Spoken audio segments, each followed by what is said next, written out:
In the early morning of November 18, 2009, horror strikes in Ohio. 911, you need police, fire, ambulance. I need help. Yeah, please. Ma'am, listen to me. What is going on? What do you need, police? Somebody shot my husband. This is the voice of Julene Simko. Someone shot her husband while she was sleeping under the same roof. Woke up to whatever sound that I heard obviously was a gunshot. Julene seems to be the lucky survivor of a horrific attack. Yeah, there's somebody in the house. And for years, the culprit remains at large.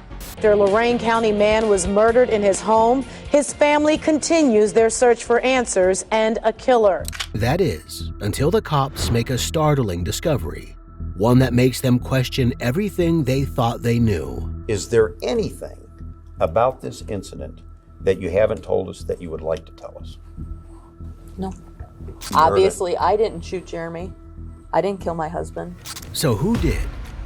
A secret document, a comprehensive security system, and years worth of lies. Here on The Decoder, this is the chilling story of Jeremy and Julene Simko.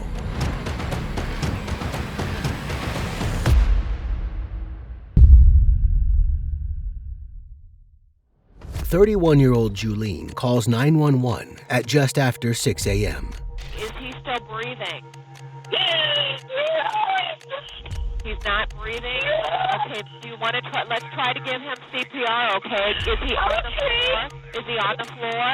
No, he's in the bed. When the first responders arrive, they find her husband of 10 years, 36-year-old Jeremy, already dead.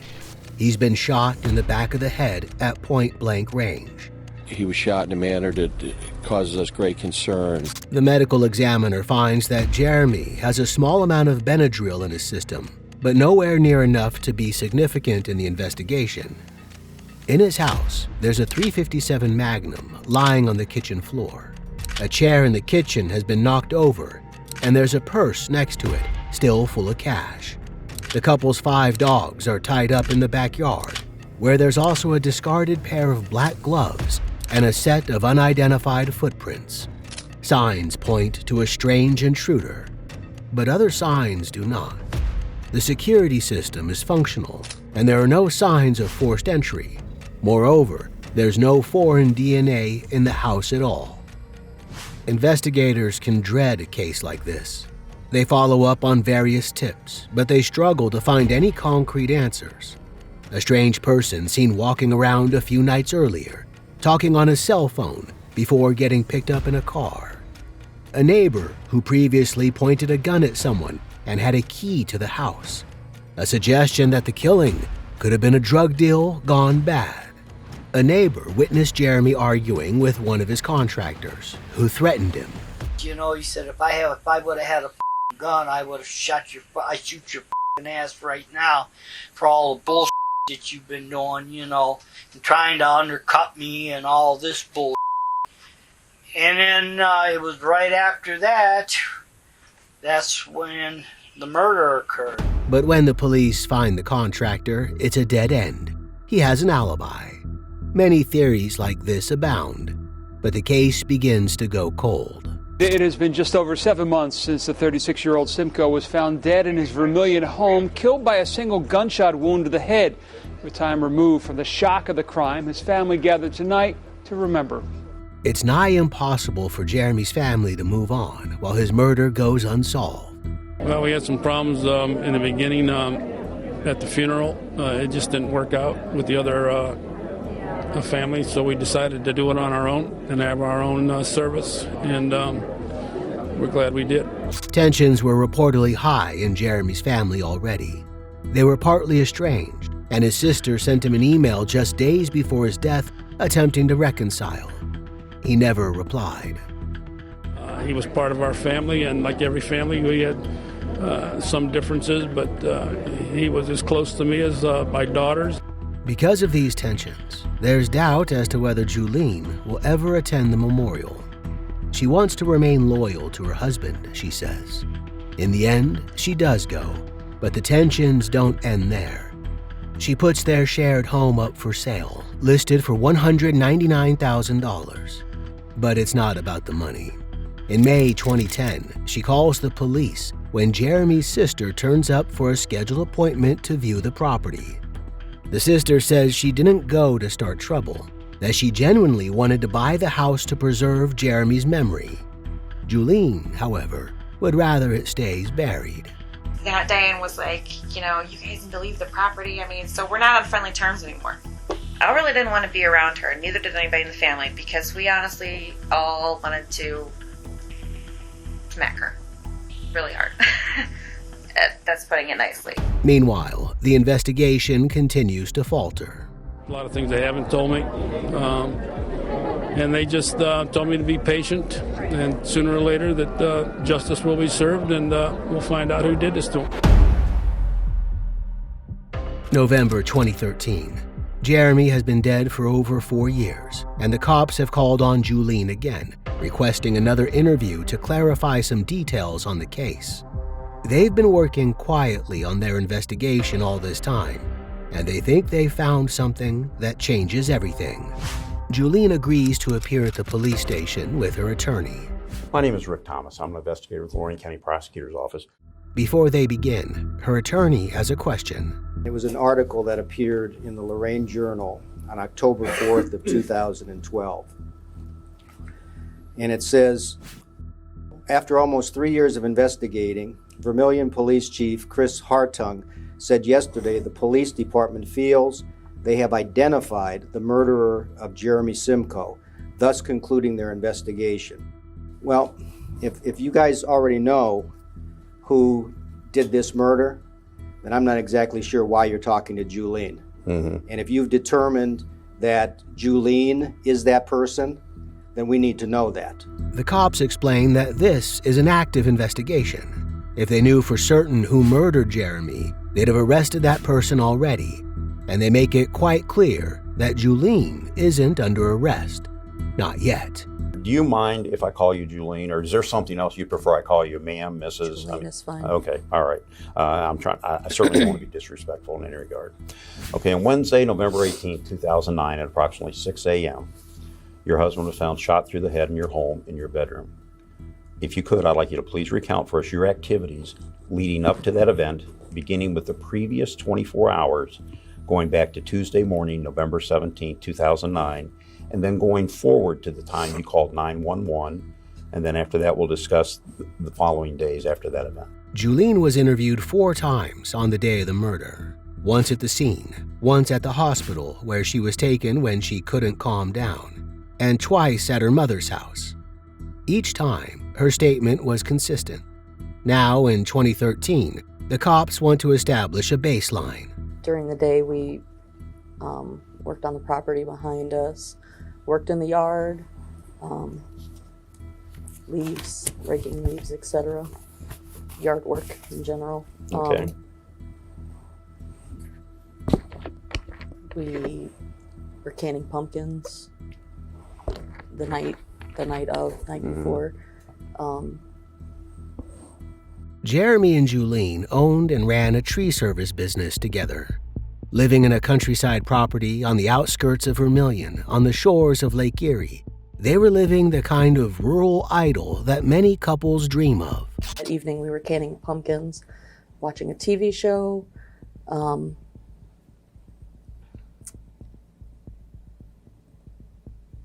discussing, future plans. I don't know what time we went to bed for sure, but when we went to sleep, we usually go sleep together. I believe Jeremy had taken the dogs out, hooked them up before we went up. Went to sleep at some point during the night. The dogs were barking outside, and he had woke up and, yelled out the window at the dogs. And then both went back to sleep, and at another point during the night, I, went up to the 3rd floor and went to sleep up there. And then I woke up to whatever sound that I heard obviously was a gunshot. In an instant, that rural idyll was shattered. I went back down to the second floor because I thought Jeremy was shooting out the window.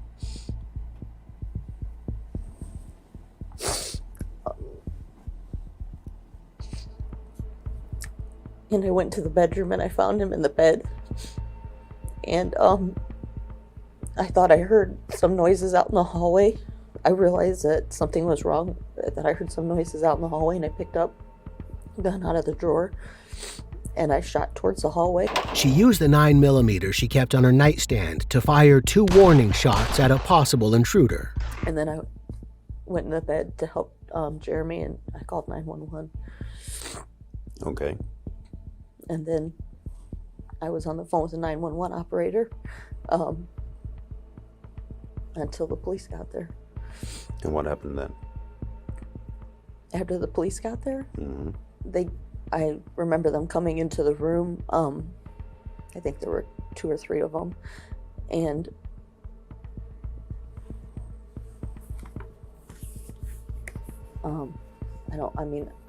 I kind of remember little parts. And when I was at the hospital, in the hospital room, they kind of, I don't remember really ever seeing any like staff or anything. I don't remember seeing a doctor or a nurse. Mm-hmm. I remember them at some point asking to call my mom because I realized where I was and that she worked there, and they wouldn't let me out of the room. They wouldn't let me call her.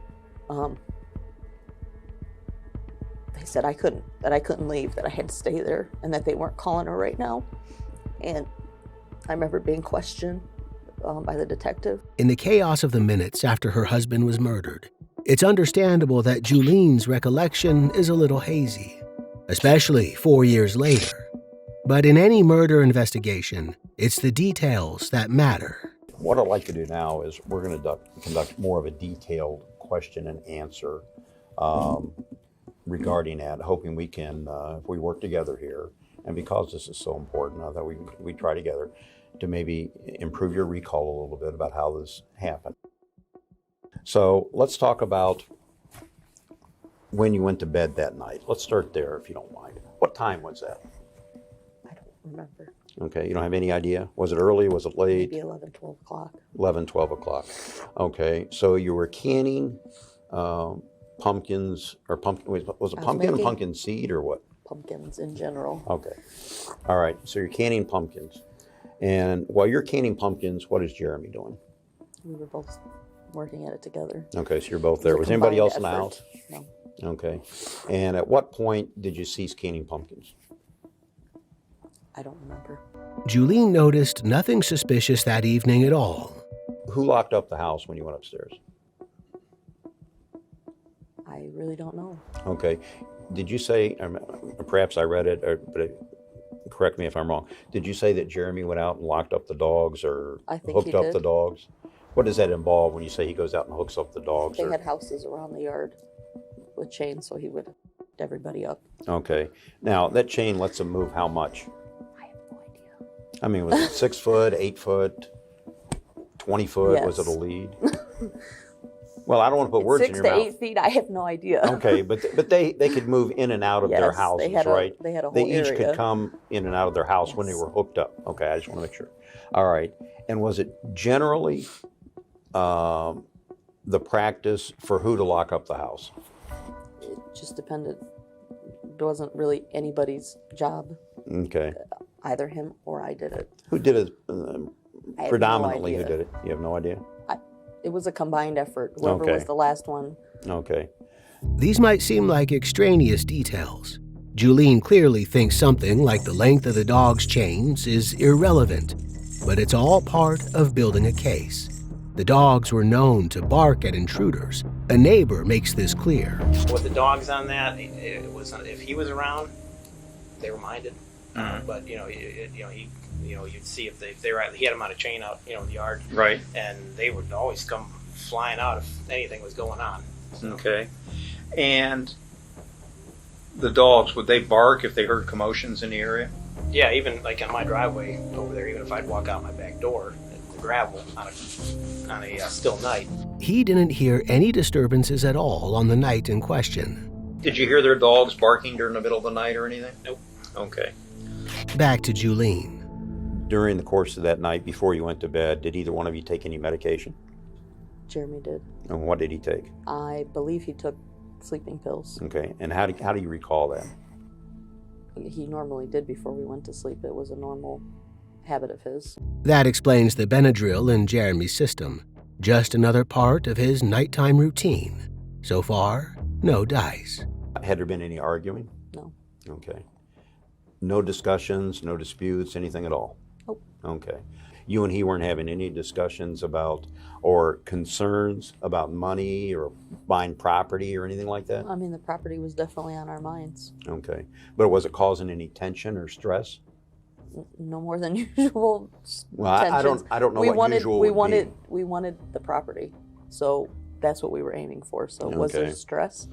Mm-hmm. There was stress over getting the property. Okay. Was it stress between us? No, not necessarily. Okay. Just in general.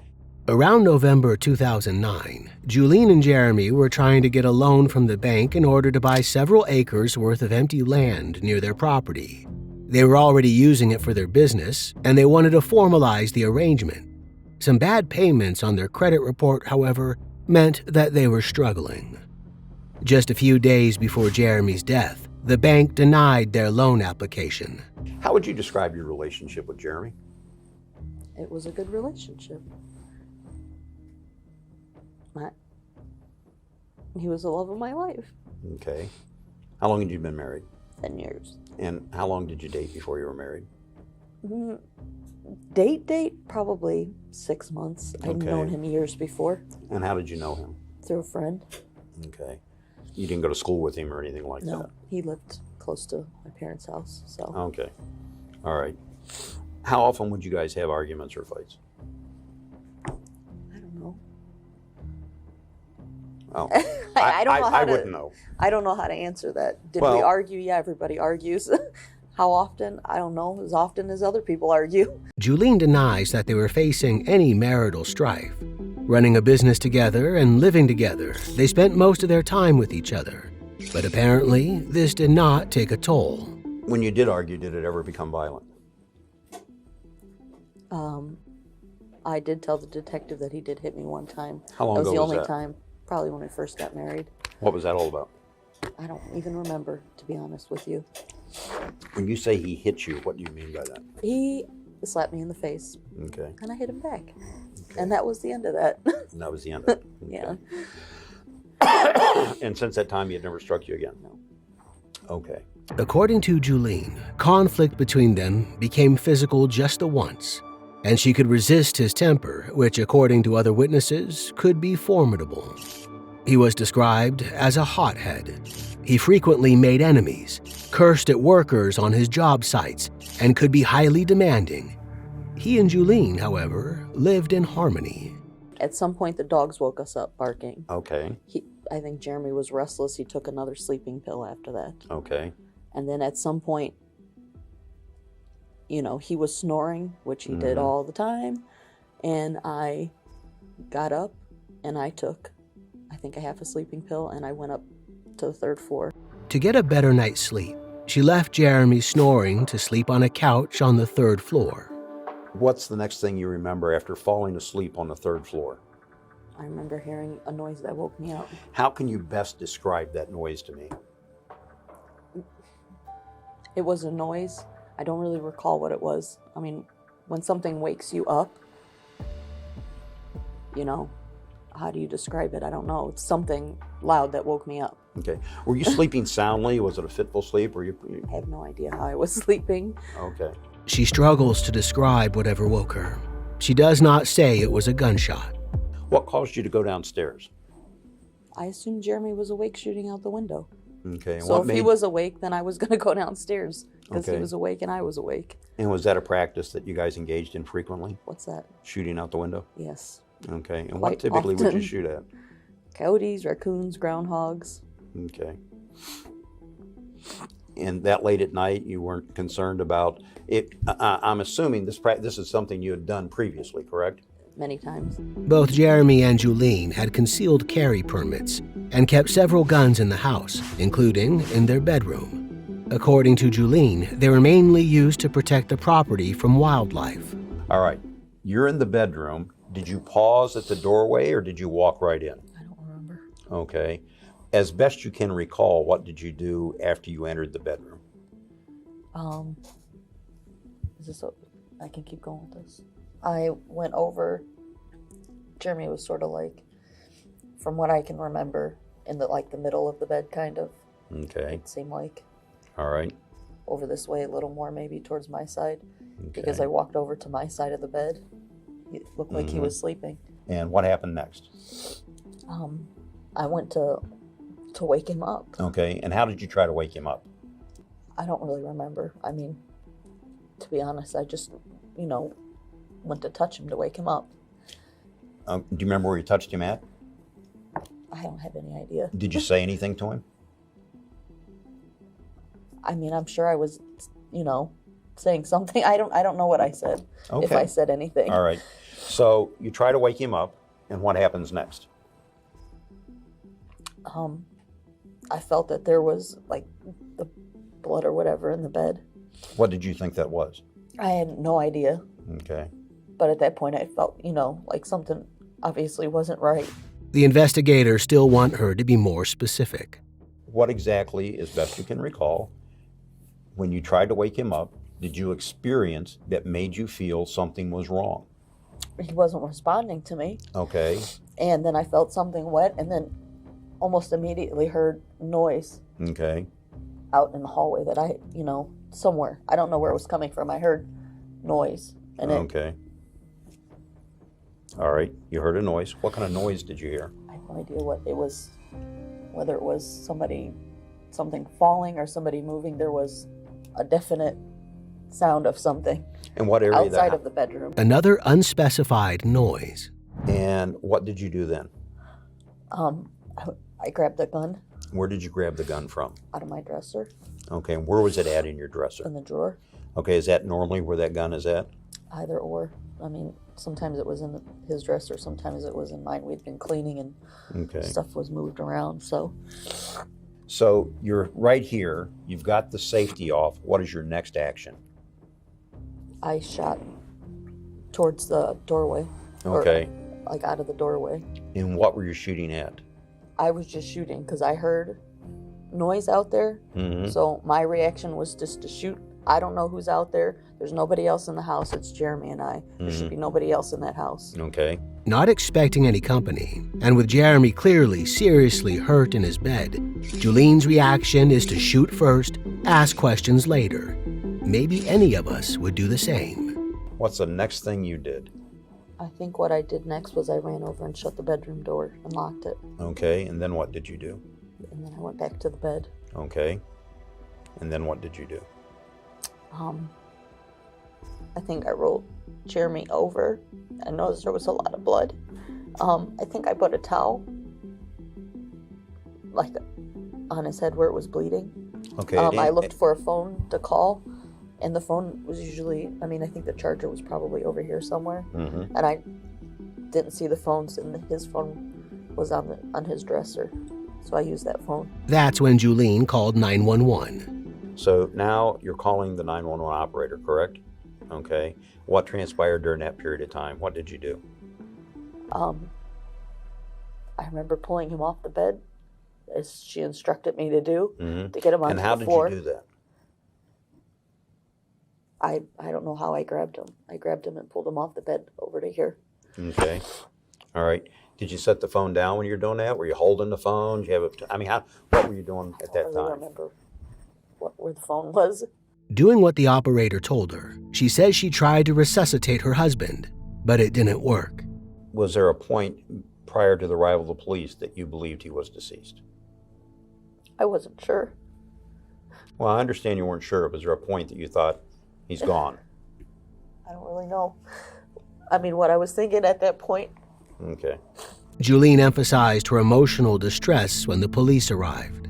I don't really recall everything, but I remember hearing them asking to come into the bedroom. Mm-hmm. They were outside the door, and the door was locked. Okay. And what point did you open at? Before they got there, or while they were No, coming I up the opened it steps? after Or? must have been at the door because I heard them there. And what's the mechanism for locking that door? I think it was a little, like a lever. Okay.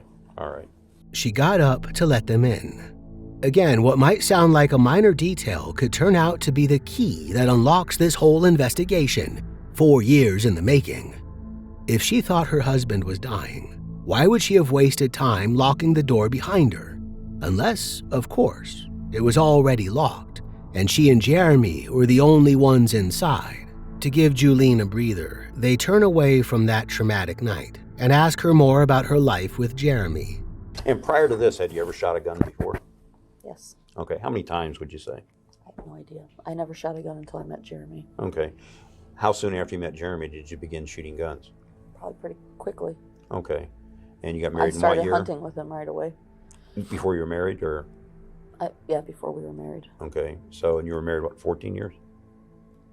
10 years at the 10 time. years. Oh, okay. I'm sorry. Were you and Jeremy the type of people that if you use equipment, you clean it after you use it? Not every time. Not every time? Mm-mm. Did you ever clean the weapons? I helped him. I never did it by myself. The cops believe the murder weapon was the .357 Magnum found on the floor in the kitchen, one of Jeremy's own guns. The bullet was never recovered, and the gun itself was clean of any DNA or blowback from the wound, even though he was shot at point-blank range. What does this suggest? Well, it suggests that whoever wielded the gun cleaned it afterwards. We have some issues with regard to a number of inconsistencies that have come up during the period of this investigation. And I understand that there's trauma involved here, that it's a difficult time, but we're left with a feeling that we don't have the complete story. And if we did, we probably would have been beyond this point today, okay? Can you understand what I'm saying? All right. So before we get into the inconsistencies, is there anything about this incident that you haven't told us that you would like to tell us? No. Okay.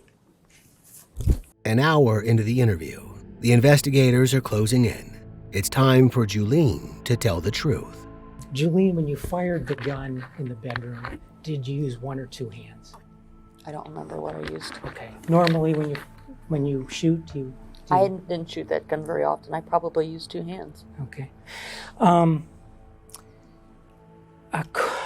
Just based on what you're telling us, you take the gun with you to the bed, and prior to taking your gun with you, when you checked Jeremy, you also felt something wet. I'm assuming that was blood. Okay. After you shoot, you go to the bed and you take the gun with you. And as you indicated, there was blood everywhere. Did you wipe that gun off in any way? And the reason I ask you that is because there wasn't any blood on that weapon that you fired. I'm assuming that had you had it on your hands or in the bed, there would have been some blood on there. And I didn't know if you had wiped the gun off in any way. I don't remember wiping it. There was no blood on her 9mm either, though she claims to have touched Jeremy's blood, saying that's how she discovered he was hurt. How else could she have known in a darkened room? Unless she'd cleaned the gun, or even more sinister, killed him herself.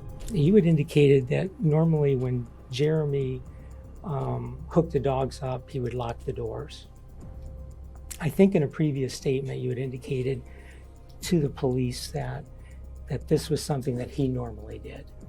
So when he went out to hook up the dogs, he normally came in and he would lock all the doors. That was kind of like he his was the thing. last one, yeah. Yeah.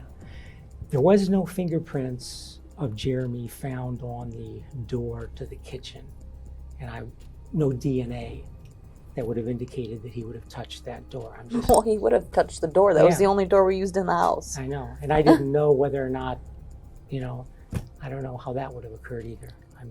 Guess is as good as mine. Yeah. You guys are the experts. Yeah, well, we'll figure it out. Julene keeps consigning the truth to the so-called experts. If she can't explain something, she can't explain it, she says. It's not her job. But she's on dangerous ground here. With each non-answer, her defense weakens. The gun that was used to kill Jeremy, the .357, the one that you guys used at the range for qualification. Where was that normally kept? Normally? Yes. I don't know about normally. I believe that gun was in our china cabinet. Okay. At that time. All right. Was that a usual place to keep it? Sometimes. Sometimes. It would be in there, sometimes not. All right. Is there any reason that you can think of that a DNA swab of the curio cabinet would only have your DNA on it? Absolutely not. Nor can I say why the back door would not have Jeremy's DNA, since that was the door that everybody used to get into the house.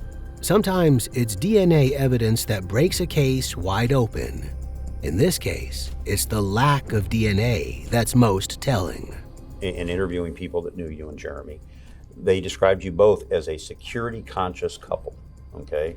You had an alarm system on your house, and even though the alarm was not being monitored by an alarm company, when the bottom room doors would open, the chime would sound. You had the driveway alarm, which I understand was probably more to stop people from getting bit by the dogs so you could get out to the dogs. Is that an accurate assumption? About the driveway alarm? Yeah, why do you have the driveway alarm? Because sometimes you wouldn't hear people coming in. Okay. So would you agree with the assertion that others have made that you are a security-conscious couple? Mm-hmm. Okay, so we have a security-conscious couple in a very low crime rate area. I would not call it low crime rate, by the way. Our property had been broken into several times. The neighbors had stuff stolen. This was not the only incident in the neighborhood. According to national statistics, Vermilion, Ohio is safer than 59% of U.S. cities. Its annual violent crime rate sits at 0.19 per 1,000 residents, far below the national average of 4. Your chance of becoming a victim of violent crime in Vermilion is 1 in 5,352. Julene asserts that she and Jeremy were that one, victims of a random, deadly burglary. But that violent crime statistic covers more than just attacks by strangers. It includes domestic homicides as well. We'll agree to disagree on whether or not it's a low crime rate area, okay? But we have a security-conscious couple. There's only the two of you in the house. You go to bed that night. You have dogs that bark all around your property. You have an alarm system in your driveway. Mm-hmm. You have an alarm system on your house. And I understand it's not being monitored by an alarm company. It was not even on. We hadn't used that, to be clear. According to Julene, they'd had break-ins into their barn in the past, where they stored the equipment for their tree business. Someone had stolen chainsaws and other tools.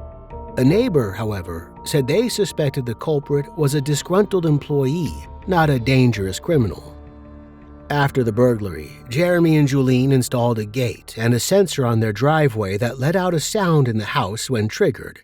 There were similar sensors on the doors in their house. So we're left with the officers get there, they check the residence. There is no forced entry into the residence. None whatsoever. How did they get in? The back door was open. The screen door was closed, the back door was open. The 357 that was used. Because I remember them saying something about asking to knock down the door or something, or gain entry. Who did that? I thought I remember, either I read it somewhere or I remember hearing it on the phone that they had asked if they could, I think the 911 operator asked me if they could come into the house, the police, and of course I said yes. And then the 911 operator asked you if they had permission to break in the door? I thought that's what I remember. Okay. Julene tries to explain away the unlocked back door, the door that Jeremy supposedly locked, but doesn't have any of his DNA or fingerprints on. Tried to get in through the front door, which was secured, and they kicked it several times and could not gain entry. Okay, and they came around to the back by the kitchen, and the screen door is closed, the other door is open. They find the 357 that was used to shoot Jeremy laying on the floor. Okay, it has 6 rounds in it, 5 are live, 1 has been expended. Julene has a key to the back door. She could have gone out there to plant evidence. The unidentified footsteps, as well as the dropped black gloves, which had both Jeremy and Julene's DNA on them. After that, she could have dropped the .357 Magnum in the kitchen. One thing's clear: no stranger forced their way into a locked house. All the neighbors were canvassed. Nobody heard any barking dogs. And we're left with 2 people in the house. One is dead, one is not. Typically, that lends itself to making you the prime suspect. I mean, you can see where I'm coming from here, correct? Okay. Agree with me or not agree with me? I mean, can you see at least the logic of where I'm coming from? Okay. All right. Now we add to that some other issues. Sometimes the simplest explanation is the right one. What if there was no mystery home invader? What if it was Julene all along? Julene and Jeremy met when Julene was still in high school. She was dating another man at the time, but she started seeing Jeremy anyway. When her boyfriend found out, according to a mutual friend from back then, she encouraged him to try to fight Jeremy. You know, I felt like she orchestrated him to get beat up by Jeremy. And then after that, she started dating Jeremy. The friend suggests that Julene is a manipulative character, and he has his doubts about her story. When I heard the story of what supposedly happened, I'm like, there's no way somebody would break into that house. There's just absolutely not. You know, I don't know if you guys thought somebody randomly just, went in there to rob the house. I'm like, that's just insane. That would be the house that you would pick. The one with cameras on it, and, owner will shoot you signs or whatever they said in the front yard. Julene's story just doesn't make sense, and he doesn't rule out that they could have been violent with each other. She was a very aggressive and, wanted things her way, and he was the same way. Other associates of the couple confirm this. Jeremy's cousin has a damning story to tell about a confession Jeremy once made to him. Dude, I gotta tell you. He goes, I hit Julene. He goes, they were arguing about something, and either he hit her or he threw her up against the wall, grabbed her by the throat, and put her up against the wall. Julene's not the only one with a troubled past. Jeremy was once attacked, and he fought off his attacker with an axe. His cousin also reveals an incident of animal abuse, about which Jeremy was interviewed by the police back in the 90s. I know he shot a dog in Wellington. He was thinking maybe in his early teens. What was that all about? He was going to camp out in a tent overnight at a farm. The farmer said that there were a lot of stray dogs running around. Sure. I think he had a .22 with him, and he did see a dog, and he shot it. Jeremy also had a history of bad relationships. His ex-fiancée has nothing good to say about him. He was kind of like stalking us, and like he knew all our information and license plate numbers, and my old boyfriend like bowled. She called the police on him after he attacked her boyfriend's dog. He cut its throat. He was apparently a dangerous man. Meanwhile, after Jeremy's death, Julene briefly dated a man named Sheldon. He too has something interesting to share with the cops. He once slapped her during an argument. When I was apologizing to her about slapping her, this kind of scared me. She said, "Oh, I've been hit harder than that. I'm not worried about that." I kind of felt like a piece of crap. Jeremy and Julene's relationship is beginning to sound like the perfect storm of two volatile people, and it's about to get even more complicated. You had what could at best be described, and I'm very sorry to bring it up, but I think it bears mentioning here. A very traumatic event happened to you when you were a child. You were sexually abused by your father, correct? Mm-hmm. Okay. And that happened for a period of years, correct? Okay. And are you familiar with this document that I have here?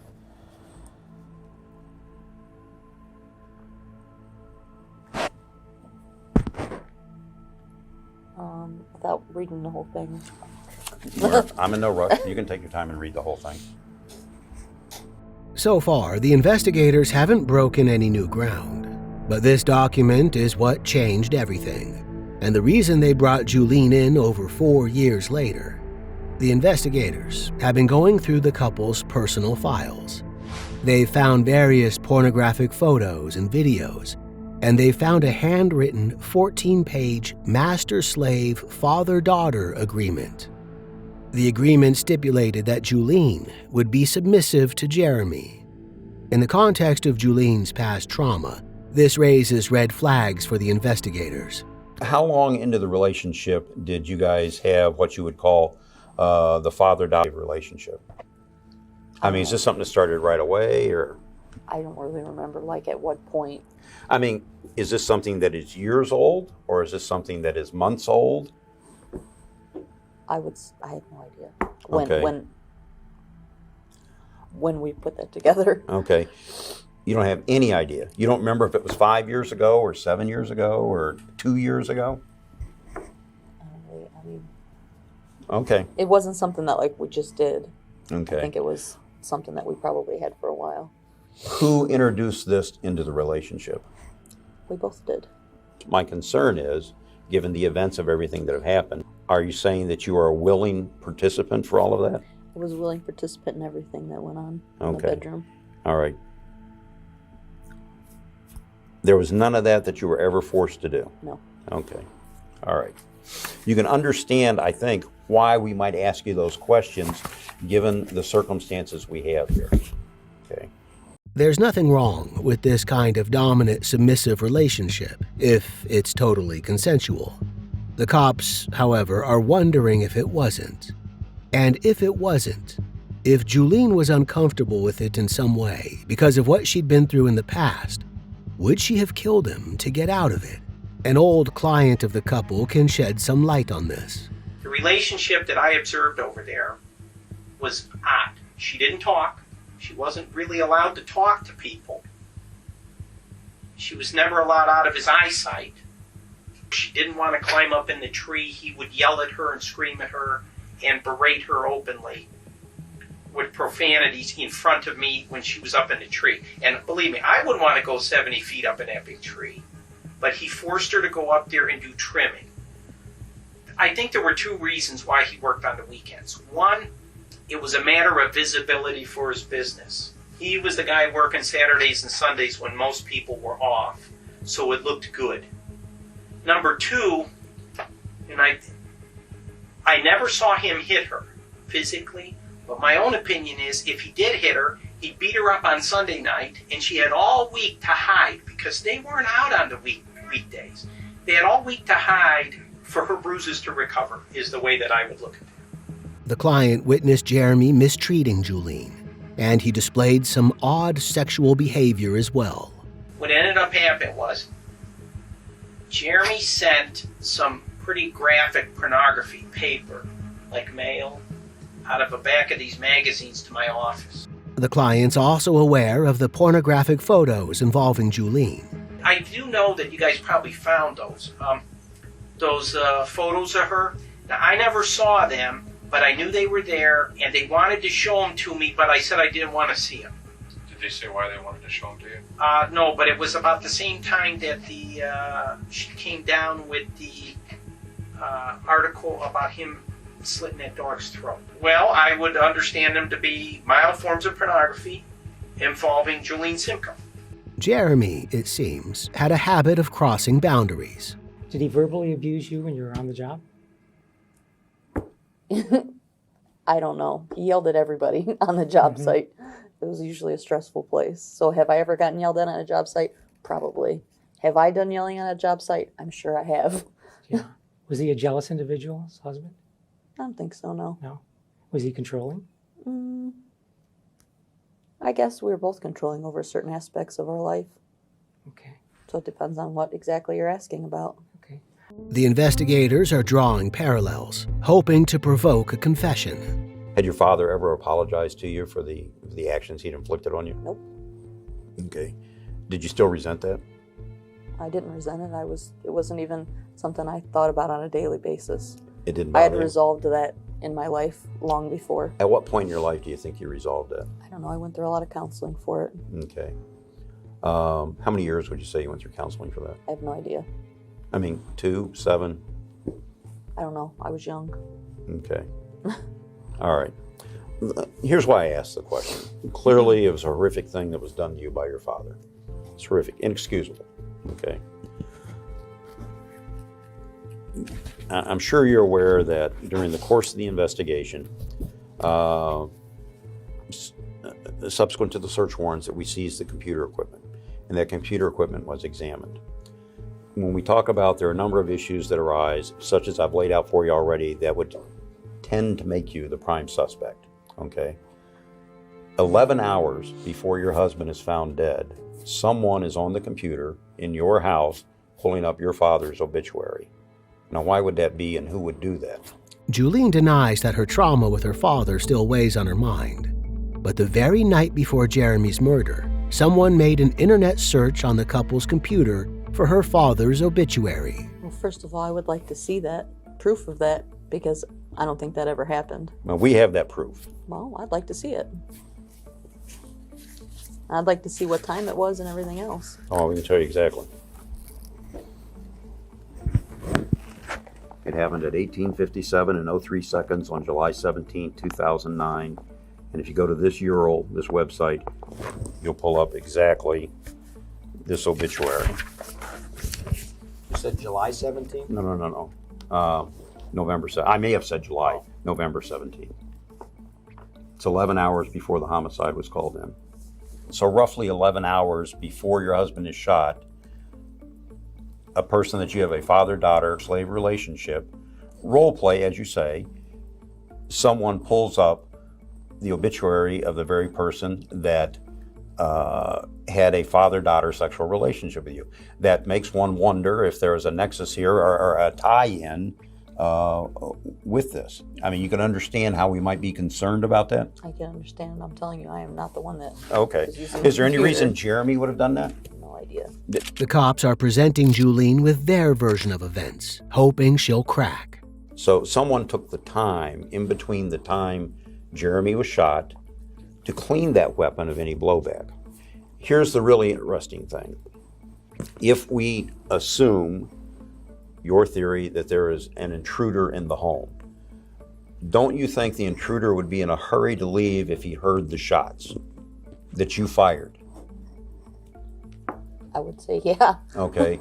But yet this intruder, who gained access to the house without setting off the door alarm, without being caught on the camera, without setting off any of the driveway alarm, without making any of the dogs bark, without being noticed by any outside sources, without forcing entry into the home, has made his way into a darkened home, has found a gun on a curio cabinet that bears only your DNA, removes a gun from a holster, goes upstairs to the room where you and Jeremy typically sleep together.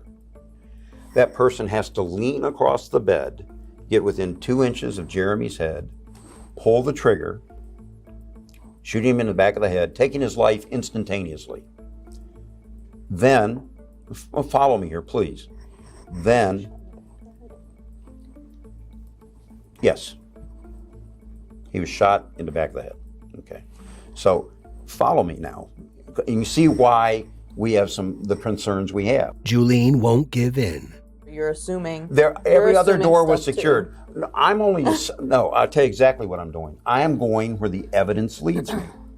I wasn't there. You were there. I'm only going where the evidence in this case leads me. Too, but I'm going where the evidence leads.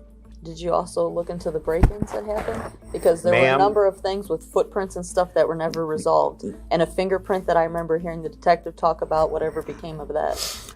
Julene, everything was looked at. Everything. And you came up with nothing. What have we come up with on this case?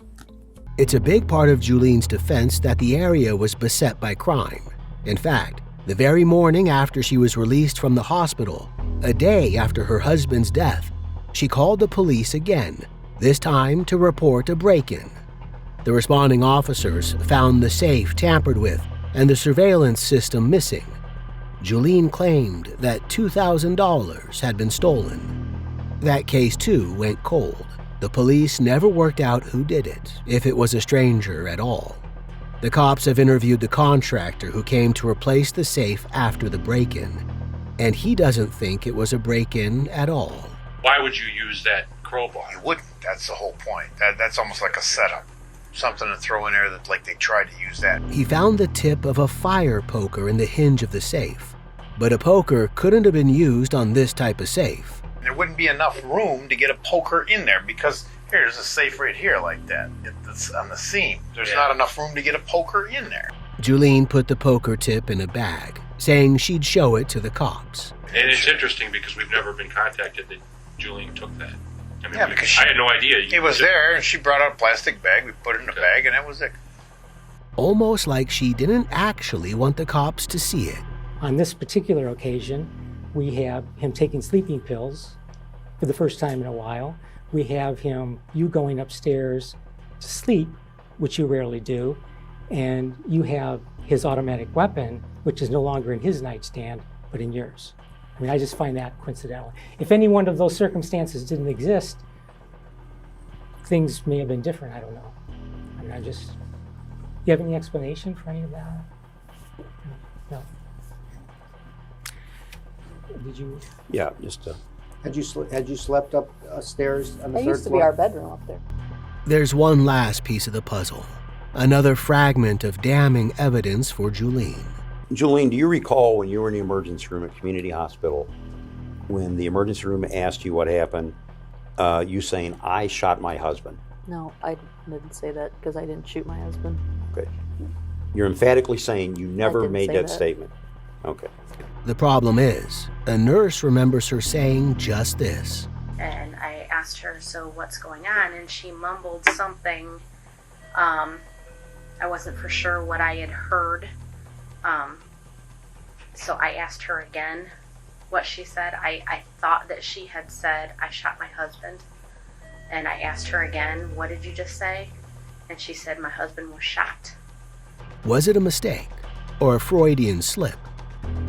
With that, the interview is over. I very much thank you again for coming. But the cop's case against Julene isn't. She might not have confessed, but according to the state, her story just isn't believable. It would require an extraordinary number of coincidences and a killer who's a ghost. The cops talked to the 2 911 operators who handled her call that fateful morning. Playing the call out loud, the operators analyze it in real time and come to some damning conclusions. There's no way she's doing chest compressions holding her phone. When Julene said she was doing CPR, she actually wasn't.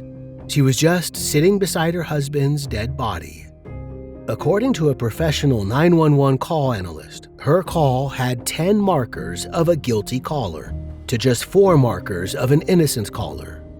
The professionals accept that this isn't an exact science, but things like her resistance to answer, her conflicting facts, and the inappropriate order of her sentences all ring as red flags. At a party a few months after Jeremy's death, a friend asked Julene a question. I said, Julene, do you think Jeremy knows who shot him? And she said, yeah, he knows. And that was it. She refused to say anything else, but she'd said enough already. On December 19, 2014, Julene Simko is indicted on charges of aggravated murder, felonious assault, and tampering with evidence. Jeremy has been dead for 5 years. Julene opts for a bench trial, meaning the verdict will be handed down by a single judge. The state presents over a dozen witnesses. They suggest as motive both Jeremy's controlling treatment, which they imply reminded her of her own abusive father, and financial greed. She pocketed $6,000 in life insurance and tried to convince Jeremy's father to pay for the funeral because she was broke. He refused, knowing there was undeclared life insurance money in play, which would go some way toward paying off her debts. The defense doesn't call a single witness to the stand, not even Julene herself, and ultimately, the evidence speaks for itself. This court finds that there was sufficient evidence to establish, by proof beyond a reasonable doubt, that Mrs. Simko was her husband's murderer. She's found guilty on October 20th, 2017, nearly 8 years after killing her husband. For 5 of those years, she walked free, believing she'd gotten away with it. Now she's been sentenced to 28 years in prison. In 2021, she tries to appeal, but her conviction is upheld. Today, she's held in Ohio Reformatory for Women, and Jeremy's family, with whom he never had the chance to reconcile, grieve his loss. If you or someone you know is experiencing abuse, the U.S. National Domestic Violence Hotline is available 24/7, 365. 1-800-799-SAFE 7233 or thehotline.org. What do you think about this chilling story? Let us know your thoughts in the comments below. Until next time, stay safe, keep up with our channel, and we'll see you very soon on The Decoder.